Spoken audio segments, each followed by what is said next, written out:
بسم اللہ الرحمن الرحیم، السلام علیکم۔ پاکستان کی بات کرنے سے پہلے عالمی منظرنامے پہ ایسی چیزیں ہو رہی ہیں جو کہ اس سے پہلے کبھی نہیں ہوئی تھی۔ کل نیتن یاہو نے یہ بتایا اپنے اقدامات سے کہ وہ جب جہاں جس طرح چاہے نشانہ بنا سکتا ہے، اور اس کے لیے کسی اپنے اور پرائے کی تفریق نہیں ہے، اس کے لیے کسی اتحادی اور اختلافی کی تفریق نہیں ہے، بلکہ کل پھر اس کے بعد رات گئے وہاں کے جو ملٹری ہیں انہوں نے بھی سوشل میڈیا پر یہ بیان جاری کیا کہ ہم جب بھی جہاں بھی اپنے مخالفین کو اگر پائیں گے تو انہیں نشانہ بنائیں گے، چاہے وہ جہاں بھی ہو اور جب بھی چاہیں گے، اور وہ کسی بھی رینج پہ ہو۔ جس کے بعد یعنی کل عرب دنیا میں تو ایک نئی صورتحال تھی کہ جب قطر جیسا ملک جو کہ اتحادی ہے امریکہ کا اور جو کہ میڈیٹر رہا ہے، چاہے وہ طالبان کا معاملہ ہو چاہے وہ حماس کا معاملہ ہو، وہاں پر جب اٹیک ہو گیا تو اس کے بعد کہا کیا ڈونلڈ ٹرمپ نے کیا کہا، قطر کے وزیر اعظم نے کیا کہا، اسرائیل نے، اور آج کیا ڈیولپمنٹ ہوئی ہے ذرا ہم کوئکلی اس پہ پہلے بات کرتے ہیں۔ اور پھر آپ نے دیکھا آج اسرائیل نے یمن پہ بھی حملہ کر دیا، تو یمن ہو، قطر ہو، ایران ہو، مطلب وہ جہاں بھی کوئی قید نہیں ہے، کوئی مسئلہ نہیں ہے، اور جب جہاں جس طرح چاہیں گے وہ یہ کریں گے۔ اب اس پر امریکہ نے پہلے کیا کہا پہلا بھی دیکھیں، اور آج ایک اور امپورٹنٹ ڈیولپمنٹ ہوئی ہے۔ یونائٹڈ عرب ایمریٹس کے پریزیڈنٹ، دبئی کے UAE کے پریزیڈنٹ قطر پہنچے ہیں۔ ظاہر ہے کہ میسیجنگ ہے، ایک علامتی طور پہ پیغام ہے، چونکہ ایک تاثر یہ کہ پوری عرب دنیا نے اب اپنے آپ کو ولنریبل فیل کرنا شروع کیا کہ بھائی تو اتحادی ہونے سے بھی کوئی فرق نہیں پڑ رہا، بلکہ پوری دنیا میں سب سے بڑا، پورے مڈل ایسٹ میں کم سے کم it is safe to say کہ پورے مڈل ایسٹ میں سب سے بڑا جو بیس ہے وہ یہاں پر ہے، قطر میں، لیکن وہ تو یہاں بھی اسرائیل نے جو کرنا تھا کر لیا، تو اب سب عرب دنیا ولنریبل فیل کر رہی ہے۔ تو یہ UAE کے پریزیڈنٹ آج یہاں پر گئے قطر میں، ناٹ ٹو فارگیٹ کہ ابھی زیادہ پرانی بات نہیں ہوئی ہے، 2017 سے 2021 تک ان 4 سالوں میں تو بدترین تعلقات رہے UAE کے اور قطر کے، چونکہ قطر پر یہ الزام لگایا ایک پورے بلاک نے جس میں UAE بھی شامل تھا، سعودی عرب شامل تھا، امریکہ شامل تھا کہ یہ پرو ایران ہے، ایئر سپیس بند ہو گئی، مطلب سفارتی پابندیاں، قطر کو آئسولیٹ کرنے کی بات ہوئی۔ ابھی زیادہ پرانی بات نہیں ہے، 4 سال پرانی بات ہے، 2017 سے 21 تک کی بات ہے۔ تو آج UAE کے پریزیڈنٹ بھی وہاں پر گئے، تو کچھ سوالات جاننے کی کوشش کرتے ہیں، کیا عرب ورلڈ پریشان ہی رہے گا یا شاید کچھ اور بھی کرے گا بھی اس میں؟ اور ڈونلڈ ٹرمپ کے ڈونلڈ ٹرمپ نے بیانات میں بار بار کہہ رہے ہیں کہ میں خوش نہیں ہوں اس سے، بالکل بھی یہ جو ہوا ہے نہیں ہونا چاہیے، لیکن یہ کہ ہمیں یرغمالی تو چاہیے، لیکن میں خوش نہیں ہوں سب سے۔ ذرا ہم امریکہ کا آفیشیل اسٹیٹمنٹ دکھاتے ہیں، اگر دکھا سکیں پہلے کہ ڈونلڈ ٹرمپ نے آج کن الفاظ میں کہا بار بار کہ میں خوش نہیں ہوں جو کچھ ہوا ہے اس سے، دکھائیے گا۔ I'm not thrilled about the whole situation. It's not a good situation. We want the hostages back, but we are not thrilled about the way that went down today. I'm never surprised by anything, especially when it comes to the Middle East. I was very unhappy about it, very unhappy about every aspect. بہت ناخوش تو ہیں، لیکن کہہ کیا رہا ہے؟ What does America has to say about all this episode؟ کل ہم نے کچھ سوالات اٹھائے تھے نا اس پروگرام کے آغاز میں کہ بھئی یا تو امریکہ کا ہمیں پتہ ہی نہیں تھا اسرائیل نے مار دیا، یا امریکہ کہے کہ ہمارا ڈیفنس سسٹم وہاں پر ہے اس کو پتہ ہی نہیں لگا اور اسرائیل نے مار دیا، یا امریکہ کہے کہ ہمیں پتا تھا اور ہم نے نہیں گرایا، ٹھیک ہے نا؟ تو امریکہ نے اس کا کیا جواب دیا دیکھیں آپ، قطر پر اسرائیلی حملہ اور صدر ڈونلڈ ٹرمپ آج صبح کے ٹرمپ نے کہا، یعنی کل کے واقعے کے حوالے سے کہا کہ صبح ٹرمپ انتظامیہ کو امریکی فوج نے بتایا کہ اسرائیل نے حماس پہ حملہ کر دیا ہے، اور حملہ کہاں کیا ہے؟ یہ بدقسمتی سے قطر کے دارالحکومت دوحہ کے ایک حصے میں حملہ کیا گیا۔ یہ کہتے ہیں ٹرمپ، یہ فیصلہ اسرائیلی وزیر اعظم نیتن یاہو نے کیا تھا، یہ میرا فیصلہ نہیں تھا۔ پھر ٹرمپ کہتے ہیں قطر جیسے خود مختار ملک جو امریکہ کا قریبی اتحادی ہے ہمارے ساتھ امن قائم کرنے کے لیے سخت محنت کر رہا ہے، بہادری سے خطرات مول لے رہا ہے، اس کے اندر یک طرفہ بمباری نہ تو اسرائیل کے اور نہ ہی امریکہ کے مقاصد کو آگے بڑھاتی ہے۔ لیکن بڑا اہم ہے، اور آپ کو یاد ہے جب ایران اسرائیل معاملہ بھی چل رہا تھا تو ڈونلڈ ٹرمپ کہتے تھے کہ اسرائیل آپ اپنے طیارے واپس لے آؤ، یہ کرو وہ کرو، لیکن بس اتنا ہی کہتے تھے، اس سے آگے نہیں جاتے تھے۔ تو اس سب کے بعد وہ کہتے ہیں لیکن حماس کا خاتمہ کرنا جو غزہ کے عوام کی بدحالی سے فائدہ اٹھا رہی ہے، یہ ایک قابل تعریف قدم ہے۔ کہتے ہیں میں نے جب مجھے پتہ لگا، یعنی کہ ہماری فوج نے ہمیں بتایا، میں نے فوراً جو ہمارا خصوصی ایل سی اس کو ہدایت دی کہ وہ قطر کو اس بارے میں آگاہ کریں کہ یہ ہونے لگا ہے، تو ہم نے آگاہ کیا بھی، لیکن افسوس کی بات ہے یہ اطلاع حملہ روکنے کے لیے بہت دیر سے پہنچی۔ یہاں معصومانہ سوال ہے کہ مطلب یعنی کیا یہ جو ٹرمپ جو کہہ رہے ہیں کہ افسوس اطلاع دیر سے پہنچی، تو کیا ٹرمپ ہی چاہتے تھے کہ ٹائملی اطلاع پہنچ جائے تاکہ قطر گرا دے، یا امریکہ کا تو اپنا ڈیفنس سسٹم تھا وہ گرا دے اس کو، یا کیا؟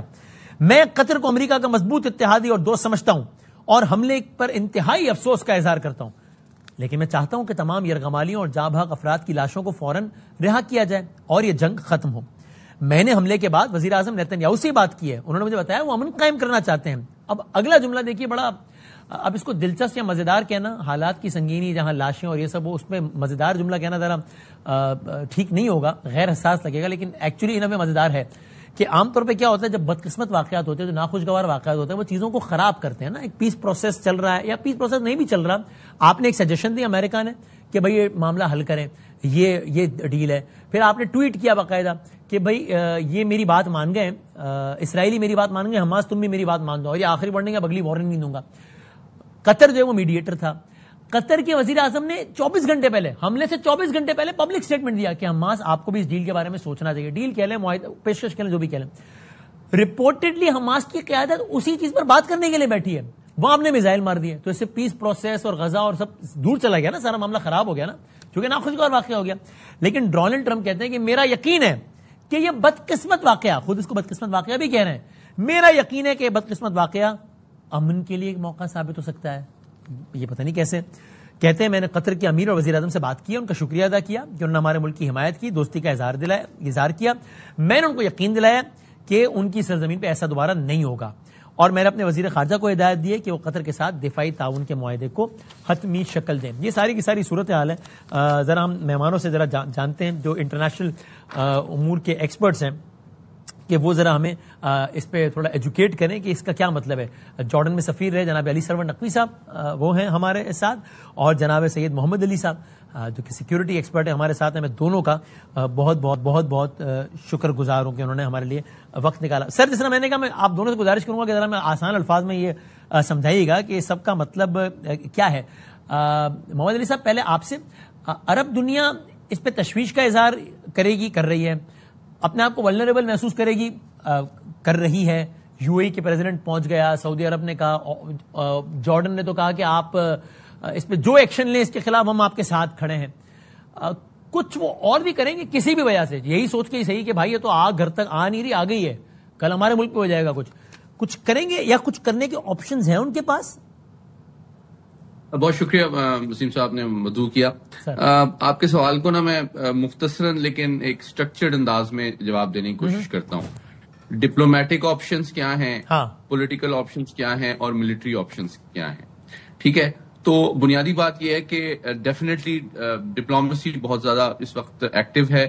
پاکستان نے بھی اپنا بڑا شدید الفاظ میں مذمت بھی کی ہے، اور آپ سے شیئر کرتا چلوں کہ جو ہنگامی اجلاس ہے یو این سیکورٹی کاؤنسل کا، اور اس کے ساتھ ہی ساتھ OIC عرب لیگ کا ہنگامی اجلاس، اور UN ہیومن رائٹس کاؤنسل میں بیک وقت یہ معاملہ اٹھانے کی بات ہو رہی ہے. اور جس طرح ابھی آپ نے بتایا کہ UAE کی قیادت نے بھی ایک ہنگامی دورہ کیا ہے قطر سے اپنی سولیڈیرٹی ایکسپریس کرنے کی. تو سفارتی سطح پہ تو پوری دنیا نہ صرف مذمت کر رہی ہے، بلکہ آپ نے جس طرح کہا کہ صدر ٹرمپ نے بھی تشویش کا اظہار کیا ہے. اچھا، دوسری بات، اب ہم آتے ہیں کہ اس طرح کے معاملات کا سدباب پریکٹیکلی کس طرح کیا جا سکتا ہے. پریکٹیکلی جو ہے وہ دو طرح سے کیا جا سکتا ہے، لیکن یہ کیا جانے کے امکانات بہت کم ہیں. وہ یہ ہے کہ یا تو مسلم دنیا بالخصوص، عرب دنیا بالخصوص، اور جو باشعور عالمی برادری ہے وہ بالعموم کم از کم اقتصادی پابندیاں تو لگائے اس عالمی جارحیت اور عالمی قوانین اور ضابطوں کی کھلم کھلا ڈیلیبریٹ جو خلاف ورزی اسرائیل نے کی ہے اس کے نتیجے میں. دوسری بات یہ ہے کہ کیا اگر اس کو بھی آسان کر لیتے، یعنی اقتصادی پابندی سے مراد ہے کہ جس کا کوئی سفارت خانہ کھلا ہے، جس کی کوئی ٹریڈ ہے، جس کی ایئر لائنز ہیں، ان واٹ ایور وے، یہ تو کم از کم کاسٹ ہے جو کہ اسرائیل پہ امپوز کی جا سکتی ہے. دوسری بات جو ہے وہ یہ ہے کہ دیکھیں ہر ہتھیار اور ویپن سسٹم جو اسرائیل استعمال کر رہا ہے، میں بتاتا چاہوں گا کہ ستمبر 2023 سے 2 سال کے دوران یہ 7ویں ریاست ہے جس کے اوپر اسرائیل نے حملہ کیا ہے. 7ویں ریاست ہے، ٹھیک ہے، اور 14,000 کے قریب فضائی حملے پچھلے 2 سال میں اسرائیلی فضائیہ نے کیے ہیں. تو یہ کوئی نئی بات نہیں ہے. اچھا، لیکن ہر ہتھیار جو اسرائیل کو دستیاب ہے وہ امریکی ساختہ ہے. یہ جہاز جو ہے عراق اور شام کی فضائی حدود استعمال کر کے اسی طرح جس طرح یہ ایران کے خلاف ان کی فضائی حدود کو استعمال کر کے پہنچے تھے، وہاں سے اور پھر گلف آف ہرمز پہ سے ہوتے ہوئے انہوں نے حملہ کیا ہے، اور 15 جہاز جو تھے اسرائیلی، یہ ایک بہت بڑی فارمیشن ہے، 10 جو ہے پریسیشن گائیڈڈ میونیشن انہوں نے استعمال کیے ٹارگٹ کو ہٹ کرنے کے لیے، اور بحفاظت وہ 1800 کلومیٹر کا سفر طے کر کے واپس گئے، جو کہ ٹیکنیکلی پاسبل نہیں ہے ان لڑاکا طیاروں کے لیے اگر ان کو مڈ ایئر ریفیولنگ نہ دی جائے فضائی حدود میں عراق کے یا شام کے یا گلف آف ہرمز کے۔ اور آپ جانتے ہیں کہ اسرائیل کا کہ کوئی ایئر فورس کے ٹینکر تو یہاں پہ دستیاب نہیں ہے، تو آپ کے ناظرین اور آپ کے سمجھنے کے لیے کافی ہے کہ کس نے ان کو فضائی ریفیولنگ دی ہوگی ان تمام علاقے میں، تاکہ وہ بحفاظت اپنا آپریشن کر کے ہر اعتبار سے امریکی رضامندی سے ہوا ہے حملہ، ہر اعتبار سے یہ وہ حقیقت ہے جو کہ ڈپلومیٹک تشویش اور یعنی کہ کنڈمنیشن کے بیونڈ ہے۔ اور آخری بات کہ سب سے امپورٹنٹ بات جو بڑے سخت الفاظ کی مذمت کے باوجود مسنگ ہے قطر کی جانب سے، وہ کوئی جوابی کارروائی کی وارننگ ہے۔ ہاں جی ہاں، بالکل ٹھیک۔ ٹھیک ہے، تو آپ کی بات سے دو نقطے نقص کی کہ آپ کہتے ہیں عرب دنیا کے پاس کم سے کم یہ آپشنز ہیں، لیکن اس کا امکان آپ کو کم لگتا ہے۔ آپ نے کم سے کم آپشن کا تذکرہ کیا ہے، کم سے کم یہ تو کرے، لیکن اس کا بھی آپ کو امکان کم ہی لگتا ہے۔ دوسری کا بھی میں کوئکلی بتا دوں کہ اگر دفاعی سطح پہ بھی دیکھیں، ان کے پاس جدید ترین ہتھیار قطر کے پاس ہی موجود ہیں، ان کے پاس بھی وہی رافیل طیارے ہیں جو انڈیا کے پاس ہیں، ان کے پاس برٹش لیٹسٹ ٹائفون طیارے ہیں، ان کے پاس موسٹ ایڈوانس F-15 طیارے ہیں جو کہ اسرائیلی فضائیہ کے پاس ہیں۔ لیکن کیا ان کے پاس پولیٹیکل ول ہے کہ وہ ایک ہیوی کاسٹ اسرائیل پر امپوز کریں ریٹیلیشن کر کے اور ایک کانفلکٹ کو سسٹین کر سکیں؟ اور آپ کہہ رہے ہیں دفاعی تو کجا سفارتی اور اقتصادی بھی کریں گے تو یہ بھی مشکل ہی لگتا ہے۔ علی سرور نقوی صاحب، اب اگر آپ بھی اس بات سے اتفاق کرتے ہیں کہ یہ بس زمانی جمع خرچی ہوگی، تو اس کی وجہ کیا ہے؟ یعنی یہ سوال بظاہر بڑا ایک سادہ سا لگ رہا ہو، لیکن میں سمجھ نہیں، اس سوال کا تھوڑا سا بیک گراؤنڈ یہ ایک تو نا ایک ملک ہوتا ہے افغانستان جیسا کہ بھائی جان جیب میں پیسے نہیں ہیں، نہیں لے سکتے پنگا، یار کیا کریں؟ یا چلو ہم پاکستان کے کانٹیکٹ سے بات کرتے ہیں، ہم کہتے ہیں کہ بھائی پہلے تگڑے ہو جاؤ تو پھر جو ہے نا بات بھی کر سکتے ہو، یہ تو تگڑے ملک ہیں، ان کے پاس تو تیل ہے، ان کے پاس تو پیسے ہیں، ان کے پاس تو پر کیپٹا انکم ہے، ان کی یہ تو کنیکٹڈ ہیں، یا تو یہ اگر کچھ نہیں کر یعنی اگر نہیں جوابی کارروائی کر پائیں گے تو اس کے پیچھے کیا وجہ ہوگی؟ پولیٹیکل ول کی یا اور کیا؟ ذرا سمجھائیے گا۔ یہ آپ نے بڑا اچھا پوائنٹ اٹھایا ہے کہ ان کے پاس دولت بھی ہے، ان کے پاس اسلحہ بھی ہے، ان کے پاس روپیہ بھی ہے، کہ ان کے مائنوں کے اوپر ان کے ایک برادر کمیونٹی فلسطینیوں پر ہو رہی ہے، ان کے اوپر تشدد ہو رہا ہے، تو پھر یہ کبھی کچھ کر رہے۔ سچ میں یہ بہت بڑا ایک سوال ہے جس پہ ہم سب کو تعجب ہے اول تو، اور اس معصومانہ سوال کا جواب کیا ہے سر؟ محتاط جواب کیا ہے اس معصومانہ سوال کا؟ تشویش بھی بہت ہے۔ نہیں، اس کا جواب تو بہت سے وجوہات کے تحت بنے گا۔ وہ یہ کہ ان کی یہ مغرب سے بہت متاثر ہیں، یہ سمجھتے ہیں کہ اب تو دوسرے والے متاثر ہونا، جس طرح سیلاب متاثر ہونے تو اپنے والے متاثر ہونا شروع ہو گئے ہیں، مغرب سے، مغرب کی بمباری سے متاثر ہونا شروع ہو گئے، پھر بھی امپریس والے متاثر ہیں۔ مغرب سے ناصر متاثر کا مطلب ہے اس میں کئی باتیں ہیں۔ متاثر کا مطلب ہے کہ ان کے زیر اثر ہیں، کیا مطلب کہ ان سے ڈرتے بھی ہیں اور ان سے گھبراتے بھی ہیں۔ اور کیوں؟ اس میں کہ جو اقتصادی ان کا جو عروج ہے اس میں مغرب کے بینکس اور فائنینشیل انسٹیٹیوشنز کا بہت اہم رول ہے، اور اگر اس کو وہ سارے نظام کو کچھ ڈسٹرب کرتے ہیں، اس کو زیادہ ہلا تو نہیں سکتے لیکن پھر بھی ڈسٹرب تھوڑا سا کرتے ہیں، تو ان کو خود اپنے اوپر بہت مسئلے آتے ہوئے نظر آئے۔ اچھا ٹھیک ہے، یہ ایک نقطہ آ گیا علی، میں آپ سے ایک اور، تاکہ میں چاہتا ہوں گفتگو ذرا ایک مختلف زاویے کور کر لے، جتنا بھی دامن اپنے گنجائش ہے اس میں، وہ یہ بتائیے کہ جناب ڈونلڈ ٹرمپ صاحب فرماتے ہیں کہ یہ امن قائم کرنے کے موقع میں بدل سکتا ہے، یہ ناخوشگوار واقعہ۔ آپ کے خیال میں فلسطین کے کانٹیکسٹ میں یہ والا واقعہ اب معاملے کو کس طرف لے کر جائے گا؟ جہاں قطر بھی کہتا ہے کہ بھائی جان ہم میڈیشن نہیں کراتے، حماس ظاہر ہے ڈسٹ فیل کرے گا. تو اب یہ what does this particular incident mean for Palestine and Gaza? یہ تو دیکھیے، یہ ٹرمپ صاحب کی اپنے ذہن میں پتہ نہیں کیا سولوشن نظر آ رہا ہے. وہ اس سے میں تو نہیں سمجھتا، میں بالکل نہیں سمجھتا کہ اس سے کوئی امن کی اپرچونٹی نکل رہی ہے. یہ ٹرمپ صاحب جو ہیں یہ تو اس معاملے میں وہ سخت منافق ہیں. وہ بات کرتے ہیں فلسطینیوں کے سے ہمدردی کی، اور پھر دوسری طرف کہتے ہیں کہ اسرائیل صحیح ہے، اور وہ حماس کو وارننگ دے رہے ہیں. حماس کی پوزیشن کو سمجھنا چاہیے.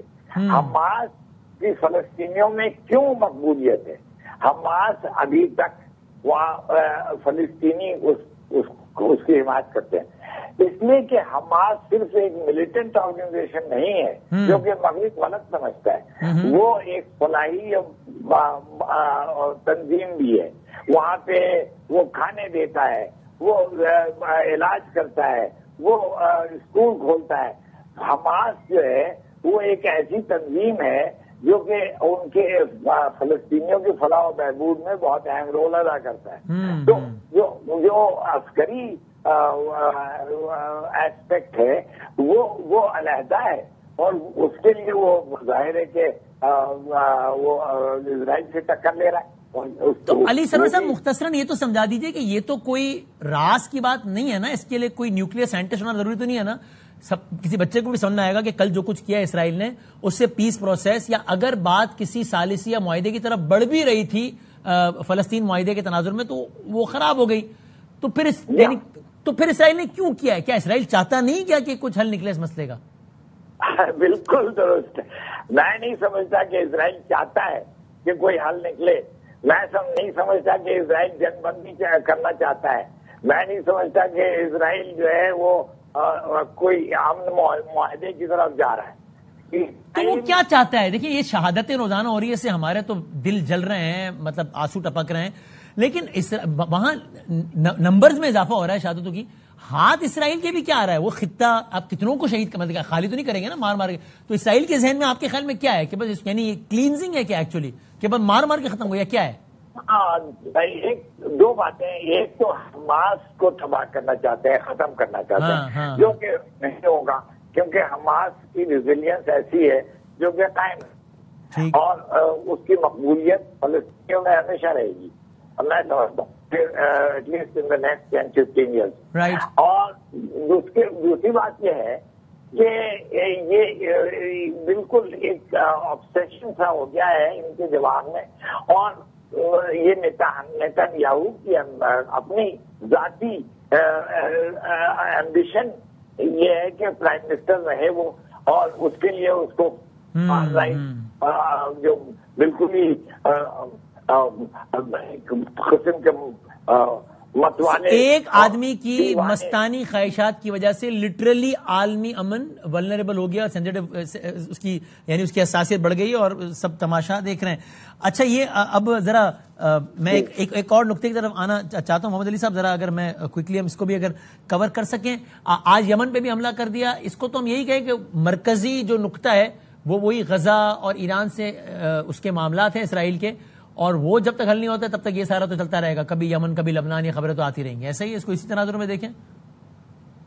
میرا تھوڑا سا اندازے جو دیکھنے کا زاویہ ہے مختلف ہے. میں کوئکلی بتا دوں، اور اس کا کانٹیکس یہ ہے کہ یہ بڑا آسان اور بڑا واضح ہے کہ صدر ٹرمپ کیا چاہتے ہیں اور نتن یاہو صاحب کیا چاہتے ہیں. دیکھیے، صدر ٹرمپ یہ چاہتے ہیں کہ اس خطے میں اسرائیل کی بالادستی قائم ہو جائے.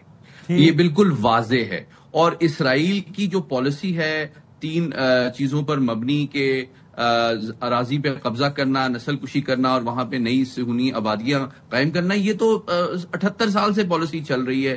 مجھے نہیں پتا کہ اس کی توقع کیوں ہے کہ یہ ختم کر دیں گے یا اس پہ رینیو ہو جائے گی. اور کیا 4 ممالک کی اراضی پہ وہ آلریڈی قابض ہے، جس میں شام بھی شامل ہے، فلسطین بھی شامل ہے، لبنان شامل ہے، مصر شامل ہے. تو اس سے کسی نے، ان ممالک نے تو دوستی بھی کر لی ہے، ان کو ریکگنائز بھی کر لیا ہے. ان سے آپ توقع کرتے ہیں کہ وہ ان کے خلاف آزادی کی کوشش کریں گے. تیسری بات یہ ہے کہ ایران کی یہ کوشش تھی کہ وہ اس خطے میں ایک بیلنس آف پاور اچیو کرے، جس کو اس کے حلیف جماعتوں کو کمزور کر کے، جس میں ہوتیز بھی شامل ہیں جن پہ آج حملہ کیا گیا یمن میں، جن میں حزب اللہ بھی شامل ہے، جس میں عراق کی متحرک قوتیں شامل ہیں، ان سب کو کمزور کرنے کا مقصد ایران کو آئسولیٹ کرنا تھا اور خطے میں بیلنس آف پاور کو شفٹ کرنا تھا. اور اس کا فائنل جو سٹیج ہے اگلے چند سالوں میں وہ آبویسلی ابراہم ایکارڈ ہے. اور ابراہم ایکارڈ کے 3 پہلو ہیں. ایک پہلو اس کا معاشی ہے، دوسرا اس کا سفارتی ریکوگنیشن ہے، اور تیسرا پہلو کا آج اظہار کر دیا انہوں نے، کل اظہار کر دیا انہوں نے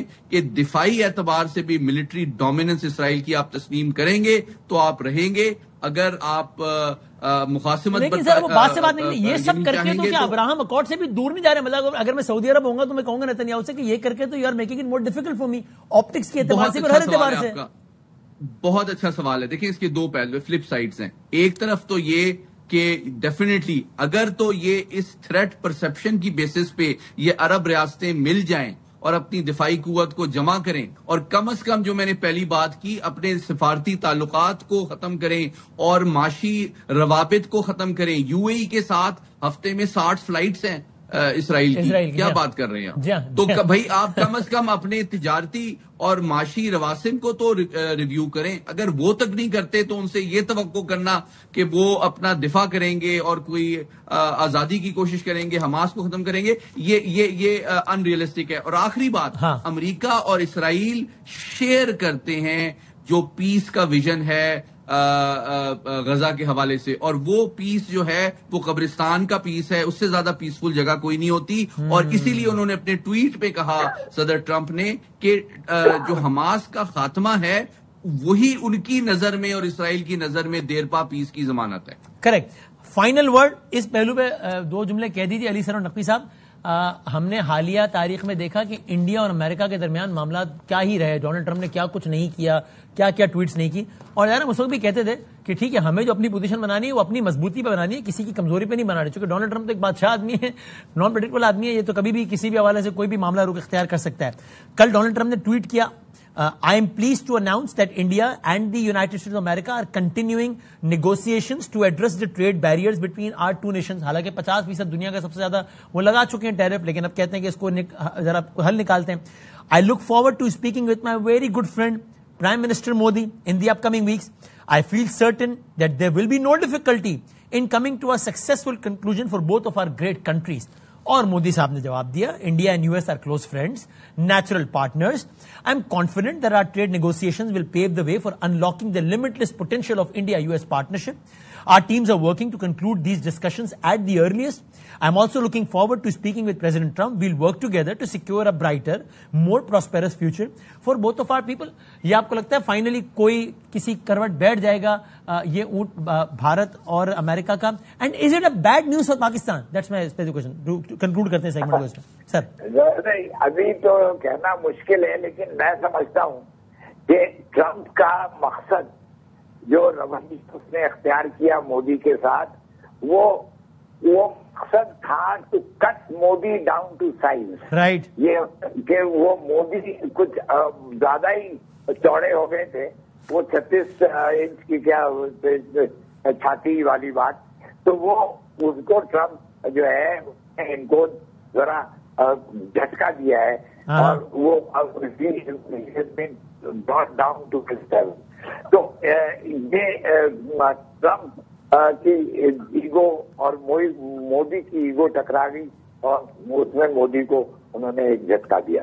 یہی اچھی انڈیا امریکہ کے تعلقات کا معاملہ ہے، وہ انڈیا کا رول شاید دوبارہ قائم ہو جائے، لیکن اب انڈیا کی وہ پوزیشن نہیں ہوگی جو پہلے تھی. کٹ ٹو سائز کرنا تھا وہ کر دیا، اب جو ہے وہ بات کر رہے ہیں. ٹھیک ہے. اس کی وجہ یہ ہے کہ انڈیا جو ہے نا وہ پاکستان سے چاٹا کھا چکا ہے، تو اس کی وجہ سے اب وہ چائنا کا کاؤنٹر اس کو بنانا ذرا تو اس پہ شک و شبہات ہو گئے. اور دوسرے ایشیا پیسفک میں بھی انڈیا کا رول بہت اب محدود ہو جائے گا. تو میں سمجھتا ہوں انڈیا کی ذرا وہ ہو گئی ہے اب یہ نیا انڈیا ہے، پہلے سے کمزور والا واضح طور پر سفارتی طور پر. بہت شکریہ سر، دونوں کا بہت شکریہ. علی محمد صاحب، علی سر نقوی صاحب، بہت بہت شکریہ. اور یہ بھی دیکھیے اس سے پہلے کہ ہم اپنے مقامی موضوع پر آئیں، یہ اس وقت عالمی منظرنامہ ہے. اب آتے ہیں عالمی منظرنامے کے بعد پاکستان کے منظرنامے میں، جہاں پر ظاہر ہے تاریخ کا بدترین سیلاب، جہاں تاریخ میں یہ ماہرین کہہ رہے ہیں، سیاستدانوں کے بیانات نہیں ہے کہ تاریخ میں پہلی مرتبہ اس طرح ہوا ہے کہ 5 میں سے 3 بڑے دریاؤں میں طغیانی کا عالم ہو. کل کراچی کے منظر دیکھ کے لوگ، اہلیان کراچی اور پورے پاکستان والے حیران رہ گئے. کراچی کی لیاری ندی، ملیڑ ندی میں طغیانی کا وہ عالم جو کبھی سوچا نہیں تھا. اور باقی علاقوں میں بھی، میں نے تو کچھ علاقوں کے نام لیے سے، باقی سعدی ٹاؤن اور کیا کچھ ہم کوشش کریں گے آگے جا کے میئر کراچی سے پوچھے کہ یہ کیا تھا، اتنی غیر معمولی بارش تو نہیں ہوئی ہے. اور ہمیں تو خود منسٹرز بتا رہے تھے سندھ کے کہ سندھ کی سیلابی صورتحال جو پنجاب سے ہوتے ہوئے آ رہی ہے اور کراچی کی بارشیں دو الگ الگ فینومیناز ہیں، دونوں کا آپس میں کوئی تعلق نہیں ہے. کراچی میں بارشیں تو غیر معمولی نہیں ہوئی، پھر یہ ندیوں نالوں میں طغیانی کا یہ عالم کیوں تھا. اور آج پرائم منسٹر پاکستان نے بلال بھٹو صاحب نے بھی اس سے پہلے یہ ڈیمانڈ کی تھی کہ ایگریکلچرل ایمرجنسی نافذ کی جائے اس ملک میں. آج وزیر اعظم پاکستان آئے اور انہوں نے زرعی ایمرجنسی نافذ کر دی. اس کا کیا مطلب ہوتا ہے اور یہ کیا بتاتا ہے، اور جو زراعت سے ریلیٹڈ لوگ ہیں وہ سے کتنے مطمئن ہیں نہیں. اور کچھ اور حوالوں سے بات کرتے ہیں، چونکہ زراعت کے حوالے سے بات ہے اور بہت اہم بات ہے. تو پاکستان کسان اتحاد کے سربراہ ہیں خالد حسین کھوکھر صاحب، وہ ہمارے ساتھ ہیں. ظاہر ہے گورنمنٹ کے حوالے سے بات ہے تو جناب رانا صاحب وزیر اعظم پاکستان کے کوآرڈینیٹر ہیں اور اسپوکس پرسن ہے گورنمنٹ آف پاکستان کے، تو ویری ریلیونٹ ہیں ہمارے ساتھ. اور جناب شوکت یوسف زئی صاحب پاکستان تحریک انصاف کے سینئر رہنما. میں تینوں کا بہت شکر گزار ہوں. رانا صاحب، میں اگر کوئکلی سر پہلے اگر آپ 2-3 نکات میں، چونکہ ظاہر ہے یہ وہ ٹرم ہے یا یہ وہ باتیں جو ہم بہت زیادہ نہیں سنتے اپنی روزمرہ کی گفتگو میں، تو اگر بتا سکیں مختصراً ہمیں کہ زرعی ایمرجنسی کا نفاذ ہو گیا یعنی کیا ہوا، یعنی کل سے کیا اقدامات حکومت وہ کرے گی یا کیا ان باتوں کو ملوث خاطر رکھے گی جو آج سے پہلے نہیں کر رہی تھی. تھوڑا سا اس کو بریفلی بتا دیں کہ کیا ہے، لوگوں کو معلوم ہے.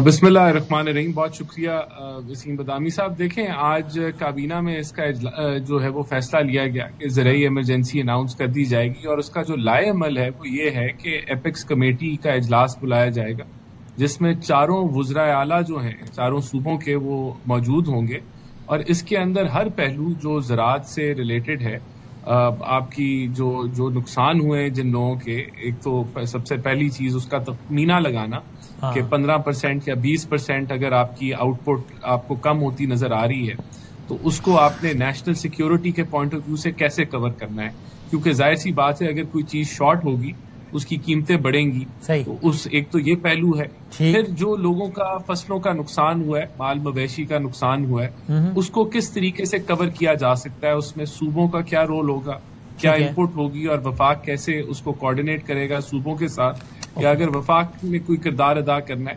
دیگر اور معاملات ہیں، بجلی کے اوپر اگر کوئی ریلیف دی جا سکتی ہے، نہیں دی جا سکتی، کیسے اس کو کیا جا سکتا ہے. تو ان سارے پہلوؤں کا فیصلہ صوبوں کے ساتھ ایک کوآرڈینیشن، ایک کنسنسس کے ساتھ آگے بڑھا جائے گا.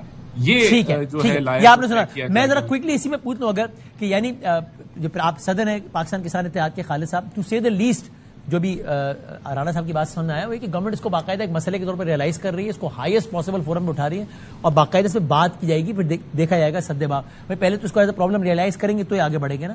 تو آپ کو بطور پاکستان کسان اتحاد اس بات پر اطمینان اپریشیٹ کرتے ہیں یا آپ کے خیال میں نہیں بہت ناکافی ہے گورنمنٹ کی ایفرٹس اب تک؟ جی بہت شکریہ. جی ہم زرعی ایمرجنسی کو ہم بالکل اپریشیٹ کرتے ہیں اور ہمارا یہ مطالبہ بھی تھا کہ پاکستان میں زرعی ایمرجنسی نافذ کی جائے، کیونکہ پوری دنیا میں اس وقت فوڈ سیکورٹی نمبر 1 پہ ہے، بارڈر سیکورٹی نمبر 2 پہ ہے. لیکن اس ایمرجنسی کے ساتھ ساتھ جو اس کو TOR بننا ہے، جو طریقہ کار بننا ہے، وہ بھی ڈیسائیڈ کیا جائے. صحیح ہے. جس طرح رانا صاحب فرما رہے تھے کہ سیلاب زدگان کا نقصان کا اندازہ لگایا جانا ہے، اور اندازہ صرف لگانا ہی کافی نہیں ہے، ان کا نقصان پورا کرنا بھی ضروری ہے. اس وقت ہمارے لیے پاکستان کے لیے سب سے بڑا جو ایشو ہے وہ فوڈ سیکورٹی ہے. کوئی کاشتکار میں سر یہی چاہ رہا تھا کہ آپ ذرا ہمارے ویورز کو بالکل آسان الفاظ میں بتائیے گا کہ ایک بحران تو جاری ہے، اس بحران کے نتیجے میں بہت بڑا بحران جنم لے گا وہ کیا ہوگا؟ کاشتکار کا مسئلہ یہ ہے، کاشتکار کا اس وقت پرابلم یہ ہے کہ کاشتکار میں کو 2 سال فصلوں کی قیمت نہیں ملی، خصوصاً گندم میں اسے 2200 ارب روپے کا نقصان ہوا. اور ہماری جتنی بھی پولیٹیکل پارٹیاں، میں معذرت کے ساتھ کہوں گا، یہ ہر کام کے لیے اپنے ذات کے لیے اکٹھے ہوتے ہیں لیکن معیشت کے لیے اکٹھے نہیں ہوتے، اکٹھے بیٹھ کے بات نہیں کر سکتے.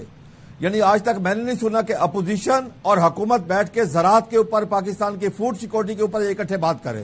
یہ سیاست کرتے ہیں. ابھی وہ کہہ رہے ہیں ایپیکس میں اٹھائیں گے، ہم ایپیکس میں 4 وزراء اعلیٰ ہوتے ہیں. نہیں دیکھیں میری ارسلوں اٹھائیں گے وہ تو بات کی بات ہے، جب اٹھائیں گے میں آلریڈی جو کچھ ہوا ہے میں اس کی بات کر رہا ہوں. جب انہوں نے تنخواہیں جب انہوں نے بڑھائی ہے یہ سارے اکٹھے تھے. میں معذرت کے ساتھ کہوں گا وہاں پہ یزید اور حسین کا اتفاق ہوتا ہے، ایک دوسرے کے ساتھ اکٹھے ہوتے ہیں. لیکن جب پاکستان بات کے لیے ٹھیک ہے آپ اپنی بات ٹھیک ہے نہیں، لیکن جب پاکستان کی بات ہوتی ہے، پاکستان کی معیشت کی بات ہوتی ہے، پاکستان کے کسان کی بات ہوتی ہے، اس وقت یہ اکٹھے نہیں ہوتے. اس وقت یہ دیکھیں نا کہ ہم زرعی ملک ہونے کے باوجود 10 سے 12 بلین ڈالر کی ایگریکلچر پروڈیوس کی باہر سے امپورٹ کر رہے ہیں. ہمارے لیے کیا باعث شرم نہیں ہے؟ آج اب یہ دیکھیں نا کہ جو سیلابی صورتحال ہے اس نے تباہی بچا کے مرا کون ہے؟ کاشتکار. اس وقت کاشتکار کے پاس کچھ پیسہ نہیں بچا. آپ کا یہ نقطہ آ گیا دو. ایک آپ کہہ رہے ہیں ادارے ایمرجنسی کو اپریشیٹ کرتے ہیں لیکن اس سے زیادہ بہت کچھ ہونے کی ضرورت ہے، اور آپ کا شکوہ بھی آ گیا کہ آج تک ساتھ نہیں بیٹھے. مجھے یاد ہے کہ مخالف پارٹی ہے ان سے پوچھوں، شوکت یوسفزئی صاحب سے، پھر چودھری منظور صاحب نے پہلے میری بات سننا کہ کرنا کیا چاہیے. صاحب میں دوسرے مرحلے پر آتا ہوں، میں حل کی طرف پورا ایک راؤنڈ کریں گے، میں آتا ہوں، بالکل آؤں گا. میں کہا میرے ابتدائی کامنٹ تو لے لوں. اب پھر چودھری منظور صاحب پیپلز پارٹی کے سینئر رہنما ہیں، لیکن ایک کسان اور مزدور اور اس حوالے سے بہت ریلیونٹ، بہت مطلب آگے ہوتے ہیں ان کی مطالبات کے حوالے سے پوچھوں گا. شوکت صاحب ظاہر ہے پی ٹی آئی اور نون لیگ کے، پی ٹی آئی اور گورنمنٹ کے اختلافات کوئی راز تو نہیں ہے، لیکن کیا ہم یہ اطمینان رکھیں کہ اگر گورنمنٹ جس طرح رانا صاحب نے کہا کہ ہم یہ زرعی ایمرجنسی کے حوالے سے ایپیکس میں بات کرنا چاہیں گے، ویسے بات کرنا چاہیں گے، تو ہم اطمینان رکھیں کہ اتنی بڑی آفت آ گئی ہے، پتہ نہیں ملک کتنے سال پیچھے چلا گیا. اس حوالے سے ساری جماعتیں سارے اختلافات بھلا کر اس ایشو کو سالو کرنے کے لیے بیٹھیں گی، جو خالد صاحب کا بھی شکوہ ہے کہ اس پہ بیٹھتے ہی نہیں ہے ساتھ کبھی. بسم اللہ الرحمن الرحیم. بہت شکریہ. دیکھیں سب سے پہلی بات تو یہ کہ کسان تو سیلاب آنے سے پہلے ہی غیر مطمئن تھا. جو اس کے ساتھ ہوا پچھلے 2-3 سالوں میں وہ سب کے سامنے ہے کہ کسان روتا رہا، ان کو ان کی جو فصل کی جو قیمتیں وہ ان کو نہیں ملتی رہی. تو وہ تو آج لیڈی ڈسہارٹ تھا، اس کے بعد سیلاب آ گیا. اب دیکھیں حکومت کی رسپانسبلٹی تو ہے. اس وقت یہ نہیں ہو سکتا کہ آپ خیبر پختونخوا کے اوپر آپ گندم بند کر دیں اور اٹک پل پہ جو ہے نا آپ چیک پوسٹ بنا لیں، آٹا بند کر دیں. یہ کوئی طریقہ تو نہیں ہے نا. یہ آپ دیکھ رہے ہیں کہ وہ کہتے ہیں ہم نے سبسڈی دی ہے تو اس لیے ہم نہیں خیبر پختونخوا پہ. نہیں سبسڈی کی بات نہیں ہوتی. ہمارا تو پورا دار و مدار پنجاب کے اوپر ہے نا. آپ کو پتا ہے ہمارے ہم تو 20% بھی اپنا نہیں پیدا کر رہے ہیں، تو پورا پیداوار وہاں پہ. تو یہ اس سے بہت بڑی ریزنٹمنٹ ہو رہی ہے عوام کے اندر بھی. اور یہ نہیں سکتا ادھر آپ یہ اقدام نہیں کریں پھر ہم سے کہیں چلو ساتھ بیٹھتے ہیں بات کرتے ہیں دونوں. یہ مشکل ہے. ملک اس وقت مشکل میں ہے اور سب کو اس مشکلات کو ریئلائز کرنا چاہیے. کسانوں کو بھی، ہمیں بھی، ہم سب کو. سیاست اپنی جگہ ہے، ہمیں پتہ ہے کہ بہت مشکل وقت ہے اس وقت، لیکن یہ کہ گورنمنٹ جو ہے ان کی ذمہ داری بنتی ہے کہ وہ لوگوں کو دلاسا دے، وہ لوگوں کو ریئلائز کرائے اور یقین دہانی کرائے کہ ہم آپ کے ساتھ کھڑے ہیں. دیکھیے خیبر پختونخوا میں بھی سیلاب آیا، یہاں پہ بھی بڑے نقصانات ہوئے، لیکن جتنے لوگ شہید ہوئے تھے، جتنے زخمی ہوئے تھے، جن کے گھر گرے تھے، سب کو معاوضے دے دیے گئے. 8 ارب روپے 2 ہفتوں کے اندر تقسیم ہو گئے. تو یہ کہنے کا مقصد ہے کہ دیکھیں پنجاب بھی اس وقت کوئی غریب صوبہ نہیں ہے.